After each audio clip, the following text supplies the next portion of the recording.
Sir actually उसका किसी से अफेयर चल रहा था। तो जिससे अफेयर चल रहा था उस आदमी से आपका क्या संबंध था? वो मेरा फ्रेंड था, हम एक ही साथ काम करते अच्छा, तो थे। आपका उससे अफेयर था? नहीं हाँ। वो मेरा दोस्त था। हाँ, तो आपके दोस्त में उसने डोरे डाल दिए। हाँ। तो आपने उसका अपहरण कर लिया कि मेरे वाले को तू लाइन मार रही है पगली। नहीं नहीं ऐसा नहीं है गुरुजी, ऐसा नहीं है। हाँ। गुरुजी ने बड़ी शांति से उसकी ओर देखा। उन्होंने उसका हाथ अपने हाथ में लिया और बोले, बेटी, जीवन में हर इंसान गलती करता है। कुछ गलती अनजाने में होती है, कुछ हालात की वजह से, लेकिन सच्चा साहस उस गलती को स्वीकार करके उसे सुधारने में होता है। तूने जो किया वह गलत था, पर यह जीवन खत्म नहीं हुआ। यह एक मौका है खुद को बदलने का। महिला की आंखों से झरझर आंसू बहने लगे। गुरुजी ने अपना हाथ उसके सिर पर रखा और कहा, अब से तेरा हर एक दिन प्रायश्चित का होना चाहिए, लेकिन केवल सजा के रूप में नहीं, सेवा के रूप में।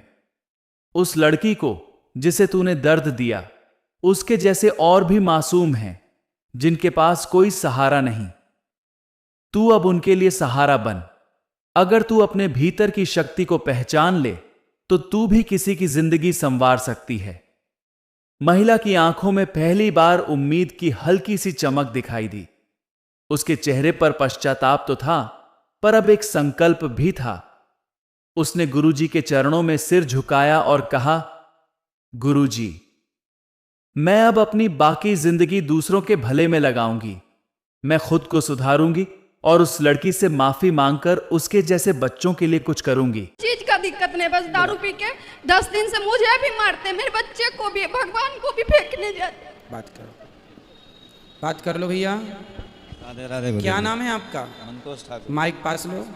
मंतोष ठाकुर। मंतोष भैया हैं आप? जी सर। शराब क्यों पीते हैं? गुरुजी ने उस आदमी को ध्यान से देखा, फिर उन्होंने बड़ी शांति से कहा, बेटा, जीवन बहुत कीमती है। बीवी और बच्चे तुम्हारी जिम्मेदारी हैं, तुम्हारा सहारा है। शराब एक ऐसी आग है जो धीरे धीरे पूरे परिवार को जला देती है। तुम अगर खुद को नष्ट करोगे तो तुम्हारे साथ साथ तुम्हारा परिवार भी बिखर जाएगा।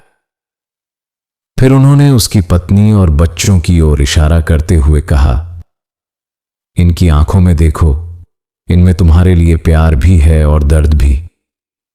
तुम्हारा बेटा चाहता है कि उसका पिता उसके साथ खेले, उसे पढ़ाए, उसे गले लगाए।